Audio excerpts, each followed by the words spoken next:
రచించిన రాజ్యాంగం ఆ రాజ్యాంగం మీద ప్రమాణం చేసిన ప్రధానమంత్రి రెండు మతాల మధ్యలో చిచ్చు పెట్టే విధంగా మాట్లాడుతున్నాడంటే ఓటమి నరేంద్ర మోడీని వేటాడుతుంది నరేంద్ర మోడీ భయపడి ఈ రోజు మతాల మధ్యలో చిచ్చు పెట్టాలనుకున్నాడు అందుకే వేదిక మీద నుంచి इस मन से मैं नरेंद्र मोदी जी से एक बात मैं कहना चाहता हूं जब जब कांग्रेस पार्टी सत्ता में था हम हिस्सा दिए बराबर दलित को दिए आदिवासी को दिए ओबीसी को दिए किसी का जायदाद खींच लेकर और किसी को नहीं दिए हम इतना संविधान को बचाए ऐसे संविधान किस देश को दिए हम लोग अगर भाई का जायदाद दूसरे भाई को देना है तो भी कानून के हिसाब से देना पड़ता मगर किसी का जायदाद खींच लेकर और किसी को देने का कानून अपना देश में नहीं है 13 साल मुख्यमंत्री था मोदी जी 10 साल प्रधानमंत्री था इतना भी पता नहीं है कि इस देश का प्रधानमंत्री को हिंदुओं का जायदाद खींच लेकर मुसलमानों को देने के लिए ये प्रधानमंत्री ऐसे बात कह रहा है इसको डर है दिल में हार जाने का डर है इसीलिए ऐसे ऐसे भाषण उन्होंने दे रहा है इसीलिए हम संविधान दिए इस देश को डॉक्टर बाबा साहेब अंबेडकर ये लिखा उसमें अगर बाप का जायदाद बेटे को भी देना है तो विरासत देना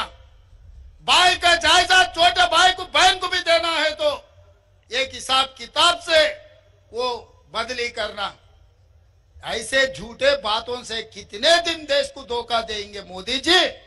ये कोई तरीका नहीं है आपको कोई शोभा देने वाले बात नहीं है ऐसे बात मत कहो ये देश के लिए सुरक्षा नहीं మిత్రులారా హిందువుల ఆస్తులు ముస్లింలకు గుంజి పెడతారంటున్నారు నేను అడుగుతున్నా ఇక్కడ చాలా మంది మా అన్నదమ్ముల ఆస్తులు పంచుకున్న వాళ్ళు ఉండు కదనే ఏర్వాటోళ్ళు ఉండు కదా కాగితం రాసుకోకుండా పెద్ద మనుషులు లేకుండా తల్లిదండ్రులు ఒప్పుకోకుండా అన్న ఆస్తి తమ్మునికే ఇచ్చేటట్లేదు తండ్రి ఆస్తి బిడ్డకి ఇచ్చేటట్లేదా మన రాజ్యాంగం అట్లుంది వీళ్ళ ఆస్తులు గుంజుకొని వాళ్ళకి ఇచ్చేటట్టు ఉంటుందా ఈ దేశ ప్రధానమంత్రికి ఇట్లా మాట్లాడతాడా ఇది పద్ధత ఎన్నికల్లో గెలవాలని ప్రయత్నం చేస్తే తప్పులేదు కానీ దేశాన్ని మత ప్రాతిపదికన విభజించి చిచ్చు పెట్టి రాజకీయ ప్రయోజనం పొందాలని చూస్తున్నారు ఇది దేశానికి మంచిదా ఒక్కసారి ఆలోచన చేయండి అశాంతి పెట్టేగి మన మధ్యలో పంచాయతీలు పెడితే ఈ దేశం కుప్పగూలుతుంది ఈ దేశానికి తీరని నష్టం జరుగుతుంది అందుకే భారతీయ జనతా పార్టీని ఓడించాలి కాంగ్రెస్ పార్టీని గెలిపించాలి ఇంకొక మాట కూడా నేను చెప్పదలుచుకున్నా మా బీజేపీ మిత్రులకు దేవుడు గుడిలో ఉండాలి భక్తి గుండెల్లో ఉండాలి మిత్రులారా దేవుడు గుడిలో ఉండాలి భక్తి గుండెల్లో ఉండాలి పోలింగ్ బూతుల డబ్బాలలో కాదు మిత్రులారా మీరు చేసే వ్యాపారం మీ రాజకీయ వ్యాపారం మీ స్వార్థం ఈ దేశ ప్రజలకు అర్థమైతలేదని అనుకోకండి ఇంత దుర్మార్గం ఇట్లాంటి ఆలోచన ఈ దేశానికి మంచిది కాదు మన పెద్దలు డాక్టర్ బాబాసాహెబ్ అంబేద్కర్ ఈ దేశానికి రాజ్యాంగం ఇచ్చింది ఒక సెక్యులర్ ఒక మత సామరస్యంతో కూడుకున్న పరిపాలనను అందించడానికి అవకాశం ఇచ్చారు కేవలం మీరు గెలవడం కోసం ఇట్లాంటి కుట్రలు కుతంత్రాలు చేయడం ఈ దేశానికి మంచిది కాదు ఇట్లాంటి ఆలోచన మానుకోండి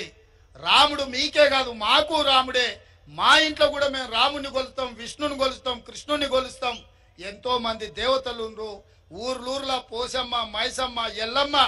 ఎంతో మంది దేవతలు ఉన్నారు ఇవన్నీ మన సాంప్రదాయంలో భాగం ఎవరి మత విశ్వాసం వాళ్ళది నేను హిందువునని గర్వపడతా ముస్లింలను క్రిస్టియన్లను సిక్కులను ఆదరిస్తా గౌరవిస్తా ముఖ్యమంత్రిగా నా బాధ్యత మత సామరస్యం పార్టీ